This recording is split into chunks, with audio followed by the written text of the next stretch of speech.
any issues or okay with approving the minutes? None for me. You sound kind of quiet, Dee. I don't know if it's just me, but Yeah, let me see. Hold on. I'll check my audio. Make sure it's up. I agree. You're very quiet. Is that better? Yes. it's a little better. Okay, Yeah. better. I should turn my mic up. Okay, so approval of the minutes. No issues. Okay. Consent item.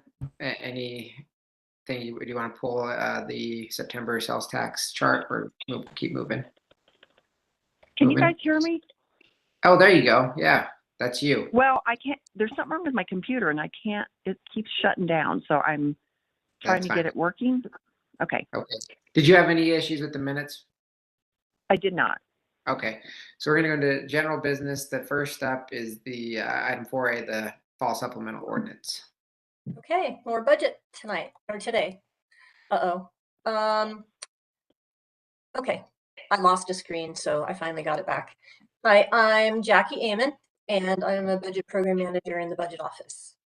And you've heard me say several times by now that one thing we don't like in supplementals is surprises.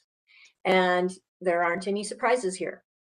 And the way we get around that is our goal is that most supplemental items are reviewed by council as part of the 2023 projection in the 2024 budget, or we ask departments to go to a council committee meeting or city council meeting. We include the council review details in all the narratives for each supplemental request. This fall process includes a relatively small number of requests, and they're primarily in the capital projects fund. All items with an impact to the fund balance were projected, so that's good. The few items that were not projected are technical, and they're to appropriate new grant funds or designated revenue with no impact to any fund balance, which is also good. Rather than talk through each request, what we like to do is have the department representatives here to address any specific questions that you may have. Any questions for staff? From me. Okay. Any objection to moving this forward to study session? No. No. Okay. All right. We'll move on to item 4B, development review staff incentive program. Good afternoon, council members. Laura Perry, Deputy City Manager. Share my screen.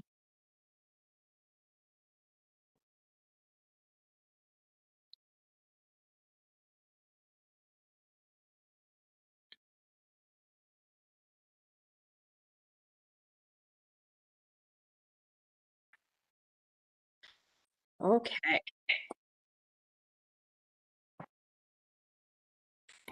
So just as a quick reminder for council on the call, there are several areas that we've been focused on in regards to development review and in developing a culture of performance and predictability across all the departments that touch development review.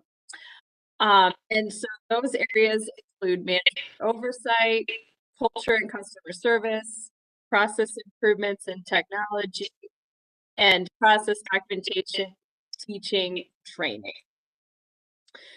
So earlier this year, city management was directed by city council to create an incentive program for staff to complete development review approvals on time, reinforcing our commitment for predictability. And our focus has been to really incorporate this incentive program as part of our performance management program, which has been established in the city. And what the performance management program includes is essentially the ability for supervisors to work with employees to set goals at the beginning of the year. That's the performance planning stage. Complete a mid-year review, which allows managers and supervisors to rate employees across a 6-point rating scale, and then have a year-end review. What we'd like to do is incorporate the incentive program within that framework, which would involve within each of the 3 steps, a 3-part process. So first, as part of performance planning, we will be working with managers across the multiple departments to identify key performance indicators to meet goals in the area for each employee of timely service delivery, quality of reviews, and effective communication and customer service. And so over the next several months, managers within departments will be working to develop these key performance indicators to inform a bi-yearly bonus program. So currently in the city, in our performance management framework, we offer a year-end bonus program where we have 5 performance bonuses that are offered and issued to our highest performers in the city that are typically exceeding or significantly exceeding their performance goals. As part of this new incentive program, we'll be instituting a mid-year bonus program for KPIs identified, again, for the core focus areas of timely service delivery, quality reviews, and communication and customer service. And as part of this process, which will lay out 2024, we will continue our quarterly reporting of workload and on-time metrics by work area to council as part of our quarterly updates to the Planning and Economic Development Policy Committee. So in addition to the framework, I did want to mention that we have several initiatives that staff has been working on to build consistency and predictability. And this workload will certainly weigh into the annual performance reviews for those working on development review. And so a few things we've accomplished this year: we've streamlined the license agreement process. We've got several checklists, which have facilitated a solid process for consolidated planning in real property and surveillance through our permit center. We've enhanced coordination with referral parties. So Aurora Water has worked with Wildlife Drainage on a more enhanced and improved process on how we better coordinate with them on their requirements and their reviews. We have worked through technology conversions with our Amanda system, which results in a better customer experience for plan submittals. We've laid out new customer service or survey earlier this year in March. And then year over year, year to date, we've increased on-time plan viewer metrics across all work units by about 12% over year. And of course, we're always seeking to do better and exceed that. We're in the process of getting multiple guidance reference manuals. The next one coming is our PROS dedication and development manual, which will take place for March of 2024. And then, of course, as I mentioned at the start of the presentation, that building of a strong culture of performance that will guide predictability and consistency in the review process. We are continually holding quarterly multi-departmental meetings to enhance that, of which this framework will be discussed with all staff. We had our last meeting last week, and we anticipate going forward to continue to discuss the performance framework as part of those meetings. And that concludes the item. Any questions? Questions for Laura? Laura, I don't have a question, but maybe a suggestion along the lines as they're developing the KPIs for measures. I've had actually a couple members of the community that knew that we were going this route had reached out to me and said, "Hey, why are we, incentivizing people to essentially do their jobs?" Which is a fair point, but that's also the way it works. You incentivize what you incentivize gets done. And so I think that when you're thinking about the above and beyond aspect, it's not, we want to be at 100% or 98%, right? Like that should be kind of our standard operating numbers for timeliness and so forth. So that I think the above and beyond should almost be more categories throughout each step of the development review process, such as, say, customer focus. Like, is there an example where somebody went above and beyond in order to help a complex issue get through, and there was a satisfactory review from a customer saying, hey, this was tough, but they took initiative kind of outside of the bounds of what they would normally do, and got us a resolution in a more timely manner. And the other one would be innovation. Along each step, I think we should constantly be incentivizing everybody at every step of the development review process to look for inefficiencies or ways to do things more efficiently, to make sure that we're connecting those two overarching goals, which is comply with city code and getting people through in a timely manner. And so I think when we think of the above and beyond, those are two areas that they're not specifically defined of what it looks like, but a supervisor could point to it and say, not only are they hitting everything in their times, but they also did X, Y, and Z in these two categories. And I'm sure there are others that I'm not thinking of. Those are just two that I wanted to throw out as examples. Excellent. Yes, absolutely. We'll incorporate that.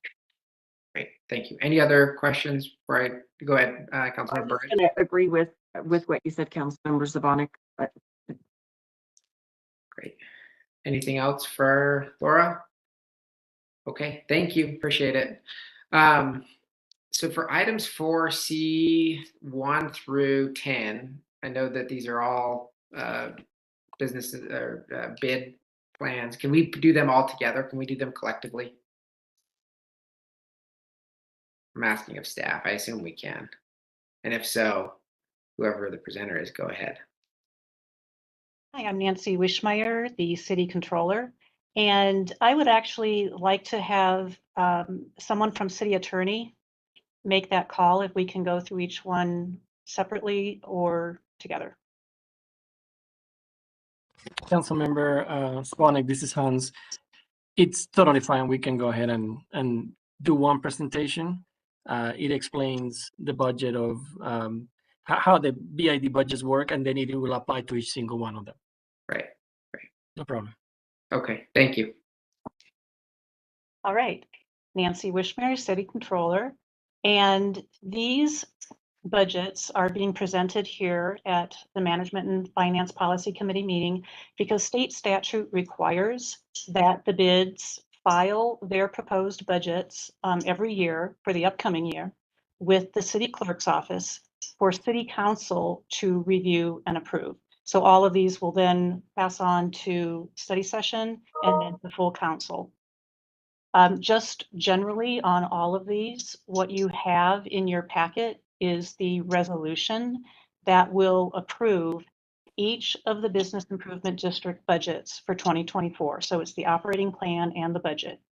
And the operating plan goes over the anticipated revenues that will be received, plus what the anticipated expenditures will be from those revenues. So I don't have anything else generally to say on any of these. Does the committee support the approval of the resolutions and wish to move these items forward to City Council study session as proposed?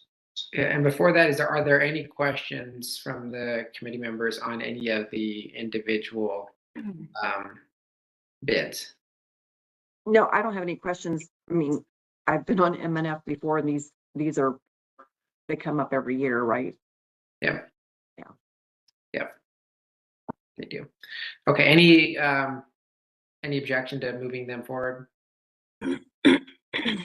Saying no, that's the direction. Thank you, Nancy. Next up is item 4D, the employee pay resolution. Hi, council members. Ryan Lance, Director of Human Resources. I will actually have Tani Kemmerling do the presentation for this one. Good afternoon. I'm Tani Kemmerling. I'm the Manager of Compensation and Classification. Thank you, Chair and council members, for allowing me to present this item.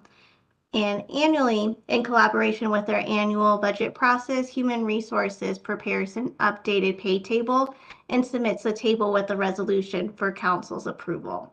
As part of the 2024 budgetary process and to sustain the compensation and classification structure adopted by the city The attached is the proposed for classification, which includes but's not limited to career service, civil service, department directors, appointees, part-time, variable hour, and seasonal positions. The attached resolution will approve the 2024 pay table and classification for employees of the city of Aurora for Colorado.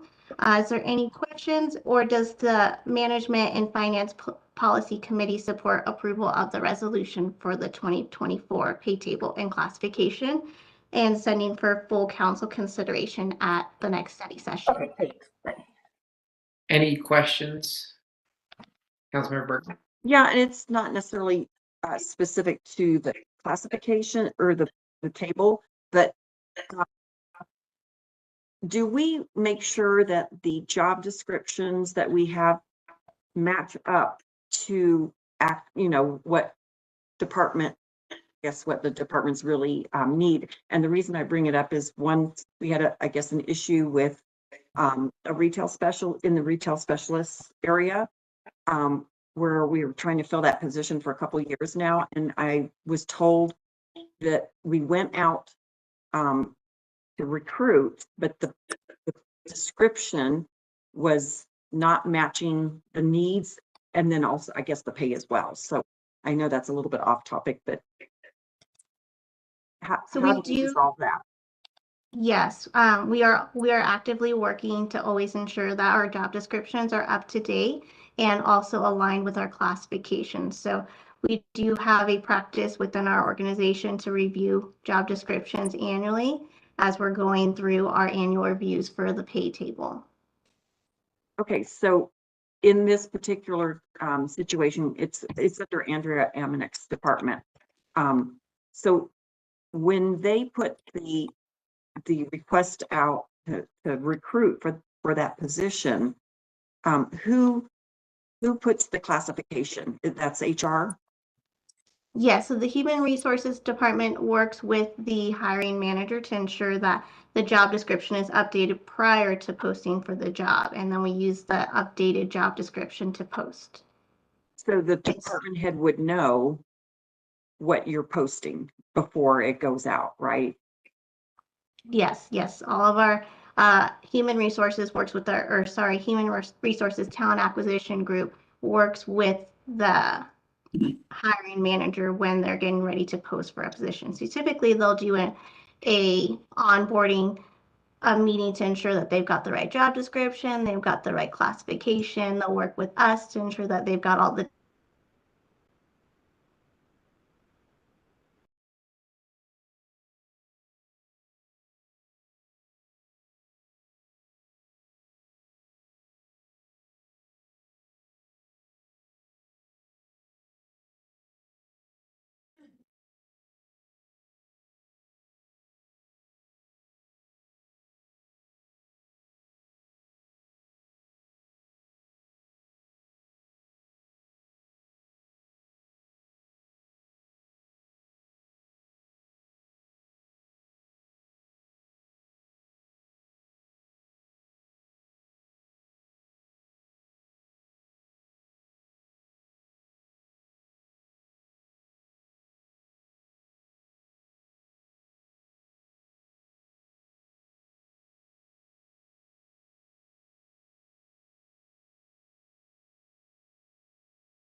Dustin, are you there?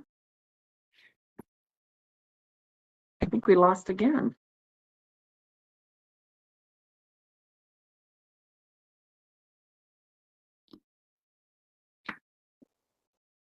Is anybody listening, hearing me? I can hear you, Councilmember Bergman, but Councilmember Jurinsky said she's not able to get back in. Let me see if Bergan is. Can you see me? Councilmember, it appears we have two different versions of this meeting going because I'm showing on YouTube another meeting with council. Do I need to log out?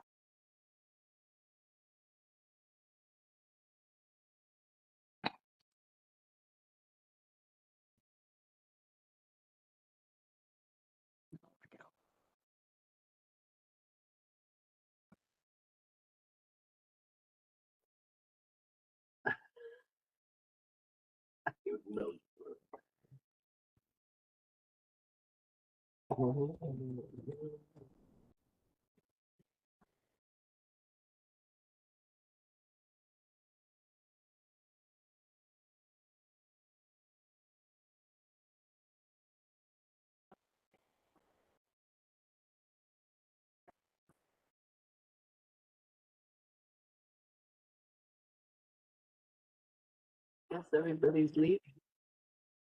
Yeah, I just need you to run the slideshow. If you could share it on your screen and then run the slideshow. Okay, and then. Yeah, they'll come.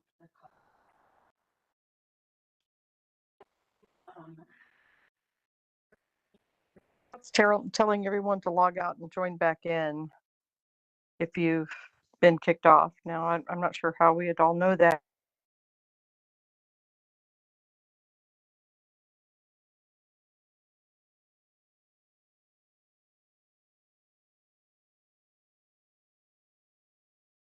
Hold on 1 second. Now what? Who did?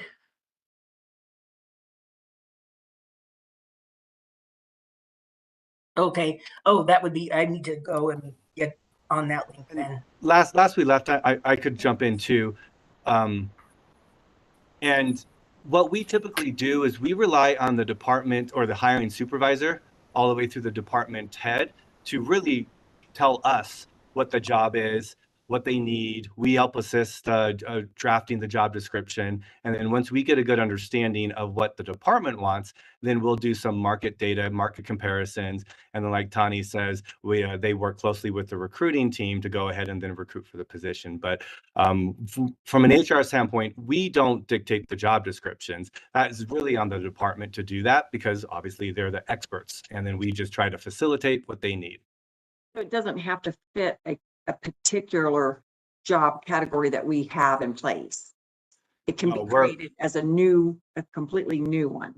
Correct. We're willing to customize to exactly what they feel is necessary. And then Tani's team goes through the analysis to make sure we're market competitive with it within affordability of our budget. Okay. I don't know if Laura's still on, but if she could maybe follow up. I don't know what's going on, why we can't fill that for 2 years.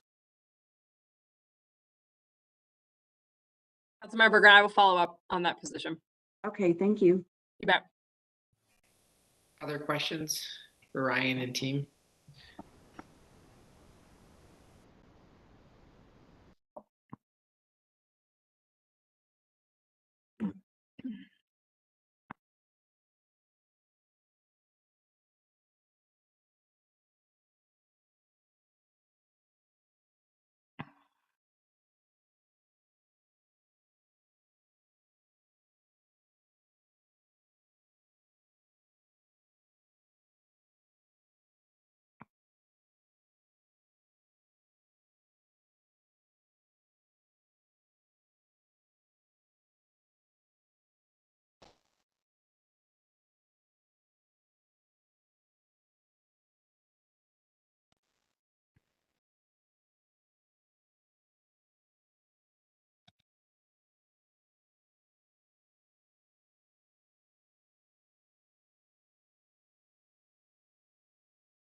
paid time off programs, making sure that state and federal legal obligations are covered within the employee policy book, defines employee rights, and protects employer against employee lawsuits and claims. So on the intent and objectives of the changes for the employee policy book, so the why of updating the policy book, we wanted a new format and structure. We thought the other one was pretty cumbersome. So this will be a lot more user-friendly. We wanted to be focused on policies. We felt there was a lot of procedural and administrative items, and we think those should be in guidelines, or they should be in business policy memorandums, and this would just be focused just on employee policies. We needed to update city policies. There were some decisions, some systems that happened throughout the whole city, moving to Workday, just a lot of new laws, regulations, and systems that did require us to update the policy. It aligns more freedom for employee performance management. As we've talked a lot about, we are shifting to performance management. So we did make some changes within the policies to help support that shift. And I wanted to at least show you the process that we went through. We've got involved all the key stakeholders.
I didn't get it.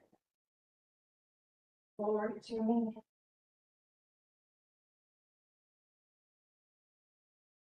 Well, maybe that's everybody.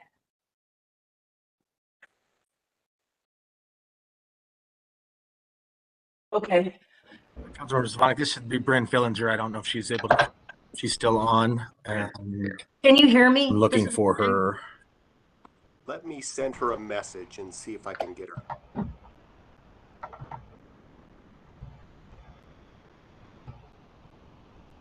Don't see her on. Can't see people really. No, just names. I don't see. You want to skip over and then we can see if we can get Bryn back on if we go to the next item. No problem. So 4G nonprofit agreed upon procedures results. I am Nancy Wishmeyer, City Controller again. And with us today also is Marcy Ardan, the Managing Director at Forvis LLP, the city's external auditors. So last year at the June 28th, 2022 Management and Finance Policy Committee meeting, the committee requested a third-party review of nonprofit spending. And the committee determined that the best, most cost-effective approach was to have Forvis LLP perform agreed-upon procedures as an add-on to their annual audit. And then at the August 23rd, 2022 Management and Finance Policy Committee meeting, the committee reviewed and approved the draft agreed-upon procedures that were prepared by